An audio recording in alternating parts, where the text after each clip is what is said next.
नमस्कार प्रेक्षक हो, तुमच्या आवडत्या मालिकेच्या आजच्या भागात तुम्ही पाहणार आहात. पारू आणि आदित्य रात्रभर बंगल्याच्या दारात बसलेले असतात.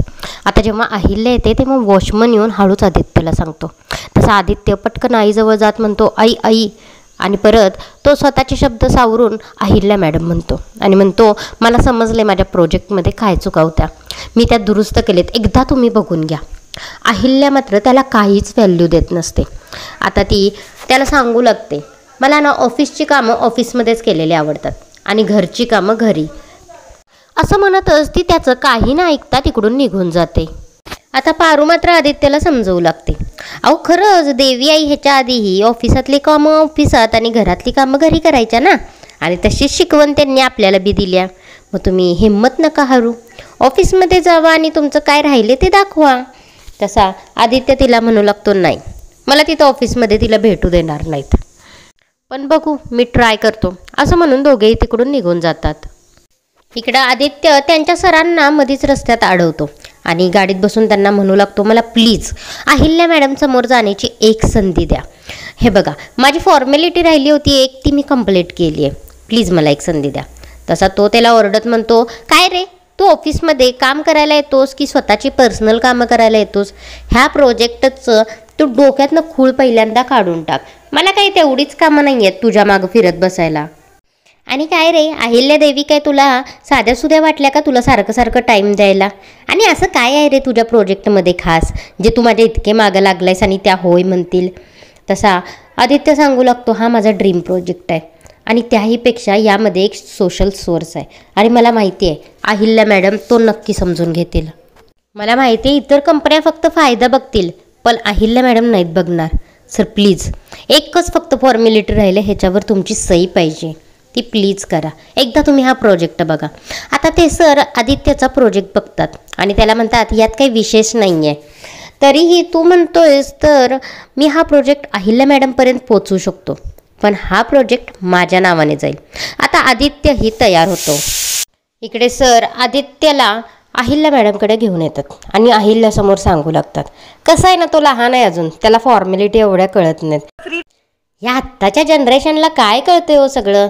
आता मी हा प्रोजेक्ट स्वतः हातात घेतला आहे, पण तरीही फंडिंगसाठी मला तुमची मदत लागेल. आदित्यही म्हणू लागतो, मॅडम मागच्या वेळी मी ज्या चुका केल्या होत्या ना त्या दुरुस्त केल्यात, प्लीज एकदा बघून घ्या. आता मात्र त्याचे सर आदित्यला ओरडतात, ए मूर्ख, कुणासोबत बोलतोयस कळतंय का तुला? दोन लोक बिझनेसमॅन बोलत असताना तुम्ही बोलायचं नसतं मध्ये. आता तो त्या मॅडमना सांगू लागतो, मॅडम काही काळजी करू नका, हा प्रोजेक्ट मी स्वतः करणार आहे. आता अहिल्या त्या प्रोजेक्टवर सही करते, पण प्रोजेक्ट देताना सांगते, यांना आत्ताच्या आत्ता या प्रोजेक्टमधून काढून टाक.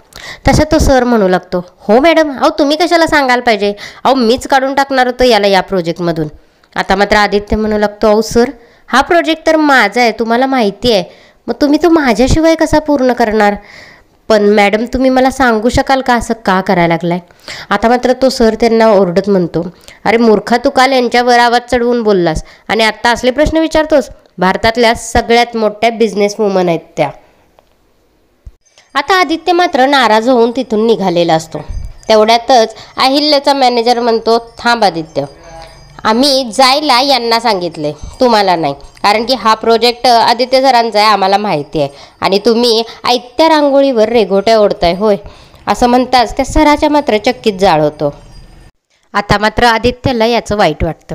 आदित्य सांगू लागतो, मॅम प्लीज यांना यातून काढू नका, माझ्या पडत्या काळात यांनी मला खूप मदत केली आहे, त्यामुळं मला हा प्रोजेक्ट त्यांच्यासोबतच करायचा आहे, प्लीज. आता मात्र अहिल्या ठीक आहे म्हणते आणि तिकडून निघून जाते.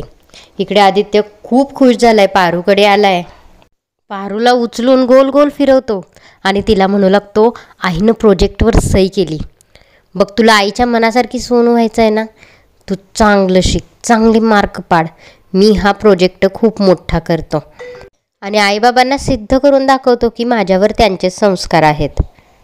आज जेवण मी बनवणार, आज तू पारू अभ्यास करत बस, जेवण मी माझ्या स्वतःच्या हाताने बनवणार. इतका आदित्य आज खुश झालेला असतो.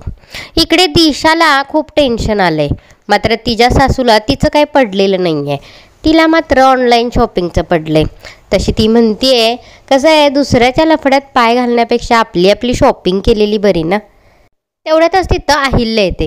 तशी दिशा रागानेच तिच्याकडे जाते आणि म्हणते, तुम्ही आदित्यला प्रोजेक्ट हँडओव्हर केलात, काय गरज होती? म्हणजे इथं तुम्ही कित्येक वेळा बोलला मला तो प्रोजेक्टच करायचं नाही आणि तिथं जाऊन जे करायचं तेच केलात. तुम्ही ते कॉन्ट्रॅक्ट शेवटी तुमच्या मुलालाच दिलात, कारण तो एका कंपनीत बेसिक एम्प्लॉई आहे याचं वाईट वाटलं का तुम्हाला? मोगच त्याच्यावर राग आले असल्याचा नाटक कशाला करताय?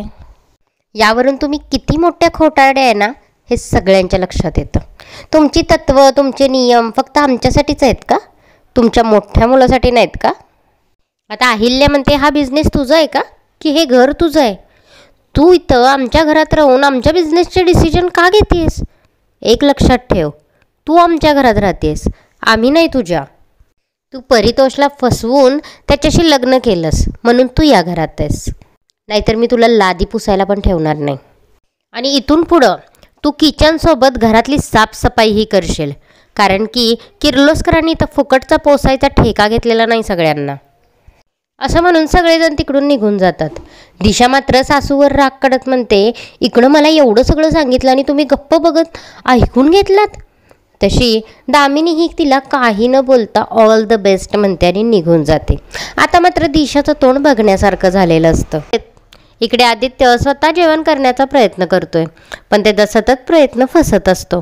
आता पारूही त्याला हेल्प करू लागते, त्याला जेवण शिकवू लागते. दोघेही खूप आनंदात आणि रोमॅन्टिकमध्ये जेवण करू लागतात. दोघेही खूप खुश असतात आणि आजचा पार्ट इथंच संपतो. तर प्रेक्षक हो, या दोघांचा आनंद असाच राहील की याच्यावर दिशा काहीतरी विरजण टाकेल? तुम्हाला काय वाटतं? आम्हाला कमेंट करून नक्की कळवा. आणि या मालिकेच्या अशाच डेली अपडेटसाठी आत्ताच बेल आयकॉनवर क्लिक करून आपल्या चॅनलला सबस्क्राईब करा. व्हिडिओ आवडला असेल तर लाईक करायला विसरू नका. धन्यवाद.